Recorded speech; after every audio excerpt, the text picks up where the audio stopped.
Hey everybody, welcome to Crazy Tech Lab, and I've got a great video for you today because we are going to be overclocking the Intel Core i5-13600K to 5.5 gigahertz, but, and here's the but, using just a couple of settings. So this is a simple, easy to follow overclocking guide. You're not going to be dealing with dozens of different settings and fine-tuning everything for performance and thermals and frequency, squeezing every last megahertz out of the processor that you can. That is not what this guide is about. It's about getting a lot of extra performance for free using as fewer options or settings as possible. So it's going to be very, very easy to follow. And the reason why I'm super excited to do this video is because one of my most popular videos out there was a video just like this one, a very, very simple overclocking guide, tweaking just a couple of settings. And I was amazed at the feedback from you guys. Hundreds and hundreds of comments thanking me for doing a simple overclocking guide that lots of people had found all the other guides out there too complicated. They just wanted something simple, just kind of dabble in a bit of overclocking. A lot of people hadn't even done it before. So if that's you, if you've looked at some of the other guides out there and thought, you know, holy crap, this is just too complicated, it's too scary, I don't want to ruin my PC, then this is the guide for you because we will be going through it. I will even be giving you the actual settings that you can use. So you just type in these numbers.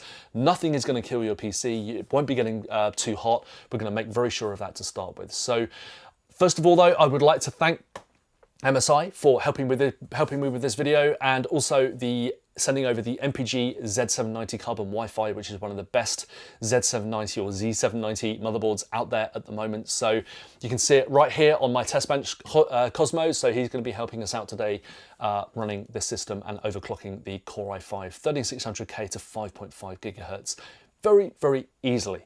So without further ado, let's crack on.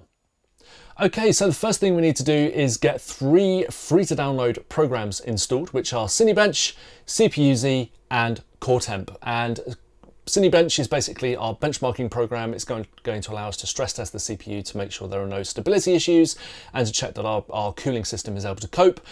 CPU-Z will tell us the frequency of our processor, so we can double check our overclock has been applied, and then we have CoreTemp, so we can double check the temperatures of the processor. Now, the 13600K, there are 2 things I wanted to mention here. First of all, it runs very, very hot out of the box. There isn't really any getting around that. It pumps a crazy amount of voltage through itself at stock speed, which means that, as you can see here, pretty much the instant you load all cores, the temperature spikes at well over 90 degrees C.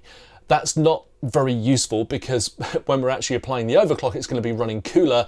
Usually when you're practicing for an overclock, you want to double check your system is able to cope with stock speed first and then deal with an overclocked processor, which usually runs hotter. In this case, our processor is actually going to be running cooler. So we're kind of having a benefit here, like a double benefit from overclocking it, because it will be running faster and it will be running cooler. So still worth running this benchmark though, just to make sure your system is stable to start with, because if you overclock it and then you run into issues, you won't know whether they are there as standard and it's some other bit of hardware that's causing the problem, or whether it's just your system flaking out due to the overclock. So very important just to run through 5 minutes of this stress test. Don't worry too much about the temperatures here. As long as they're not 100 degrees all the time, then you should be okay, but I wouldn't read too much into it because we are pumping way more voltage through this processor now than we will once we are overclocked. So once you've done that, what you need to do is to stop the benchmark, and you can just double check your cooling and your system is all okay and that you haven't had any stability issues. You can then close Cinebench, and we will be going and restarting our PC. And the reason why we do this is because we want to go into the EFI, and this is where we can apply our settings. So as soon as your system powers off like this, what you want to do is gently tap the delete key on your keyboard. You can probably hear me doing it in the background, and eventually you will get into the EFI like so. Now, the first thing you want to do is to go into the OC section over here on the left. And I love the MSI BIOS. It's always super, super easy to use and very clear to read. And we want to go down, first of all, to the P-core ratio. So that is the frequency, or the multiplier actually, for the P-cores. So we want to set that to 55. That will give us 5.5 gigahertz or 5500 megahertz. Leave the E-core ratio well alone, and that's the only frequency option we want to do. One other option you just want to double check is enabled is the extreme memory profile. So this basically just makes sure that your memory is running at the right memory timings and the right voltage. So that should be enabled. If it isn't, what you'll need to do is enable it, go back into Windows, run your stress test and make sure your PC is stable, because you don't want to change this at the same time as overclocking, because you won't know whether your memory is unstable, if you're having stability issues, or whether it's your processors. So if that is disabled, you want to enable it and go and rerun your benchmark. If it's enabled by default, which is what it should be, then you don't need to do anything. Just carry on down the page, all the way down to the CPU voltage, and I've just brought that up into the middle of the page so you can see it a bit better. And what we want to do here is set the voltage mode to override, and that will just force a fixed voltage. It's not the most efficient way of doing things, but it's the simplest way of doing things, which is exactly what we're about in this guide. And then we want to go to the processor voltage. So usually this will reach about 1.4 volts as standard. Now I've been messing around here, just double checking everything was going to go seamlessly for the video, and you can see that the voltage is kind of already set a bit lower than that by default. That's basically leftover from when I was last in the BIOS, and I can assure you it was reading about 1.4 volts the first time I went in. So what we want to do is type in 1.2. 1.2 volts is all you need to get this processor stable at 5.5 gigahertz. At least it is with the vast majority of samples of the 13600K I have used. So that is what you want to set. It's going to be much, much lower and run much, much faster at the same time. So it's going to be running cooler and faster, which is brilliant. So 1.2 volts on the processor. You want to make sure that XMP is enabled. And you also want to make sure, going up here, that the P-core ratio is 55, and that will give you a frequency of 55 megahertz. Now, you don't want to apply these settings to other 13th gen CPUs, because they might not like the same voltage, they might need more voltage, they might not be able to hit a higher frequency. You will need to mess around with the settings or look at other overclocking guides. This is purely for the 13600K. But generally, these settings will work with the 12600K as well. You will need a slightly higher voltage, and what you can do is just run a voltage of 1.4 volts and just work backwards with other processors. So you don't want to stick around at 1.4 volts, because that's going to be getting things running a bit too hot. So with the 13600K, that is what we want to do here. So what you can do now is press F10, and that will allow you to save your options. As you can see there, we've got the override mode set, 55 set for the P-core ratio, and the voltage is set to 1.2. F10, tap enter to log out, and we will now hopefully go through to the desktop. Okay, so here we are back at the desktop then, and the first thing we need to do is check that our overclock has been applied. So if we go to CPU-Z over here, we can first of all see that our core voltage is set at 1.2 volts, which is exactly where we wanted it to be.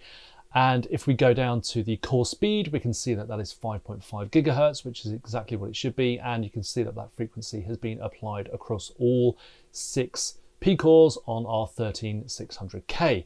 The next thing we need to do is to compare the stock speed result with the new overclock result, and also check out the thermals. So for reference, the processor scored around 23,000 in the multi-core test that I ran a few minutes ago. So we're looking for something faster than that. So if we start that multi-core benchmark now, with the minimum test duration disabled, you go to the multi-core test and it should run the benchmark and get a score at the end of it. If we go over here, look at the thermals. So far, it's peaked at 76 degrees C. Oh, it's actually gone up to 77. And before, remember, it was instantly well over 100 degrees. So we're about 20 degrees C cooler than where we were last time, which is fantastic news. And it's holding there, just peaked at 78. I doubt it's going to go above 80 in this benchmark, which lasts a minute or so.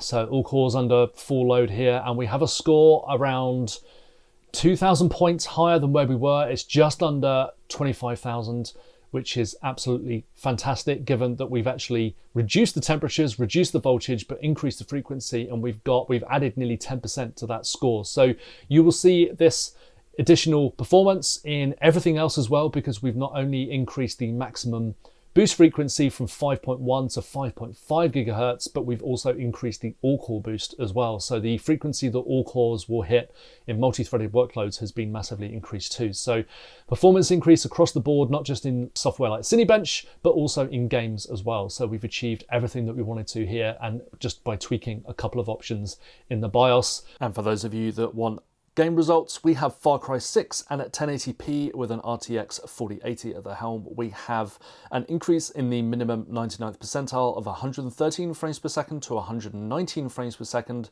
while the average frame rate increased from 156 frames per second to 161 just by overclocking the processor. From here, if you want to do extra tweaking, you have two routes. You can either try and reduce the voltage even further, essentially going into the BIOS and going to the voltage and dropping that from 1.2 to maybe 1.18, and continue dropping it down in 0.2 volt steps until you encounter stability issues, and they will probably manifest themselves in Cinebench just freezing or your system freezing, which just needs a restart, or just close Cinebench, go back into the BIOS, raise the voltage again, and away you go, and you can try your new settings. Of course, you can also try for a higher frequency. 5.5 should be within reach of pretty much any 13600K out there. I've managed to get 5.7 gigahertz out of this sample, but with a much higher voltage at about 1.35. So as you go up from here, you'll probably need increasing amounts of voltage, so just be aware of that. But it's definitely something that you can investigate. So again, you can either increase the frequency a bit more. You might be able to get a 5.55 or 5.6 out of this voltage, but also you might even find that you can run 5.5 gigahertz at an even lower voltage than what we're using here to get even lower temperatures. So that's about it from me. I'd like to thank MSI for its support with this video, and don't forget to like and subscribe to my channel. And don't forget to comment below as well. The comments are always appreciated. I love hearing what you guys think of these videos. And also don't forget to comment if you have any questions about this article and the overclocking as well. I'm always happy to help where I can. Don't forget to check out my other videos, and we will be back soon with a similar video for an AMD Ryzen 7000 processor. Super easy overclocking there as well. So that's it from me. Stay tuned. Don't forget to subscribe, and I'll be back soon.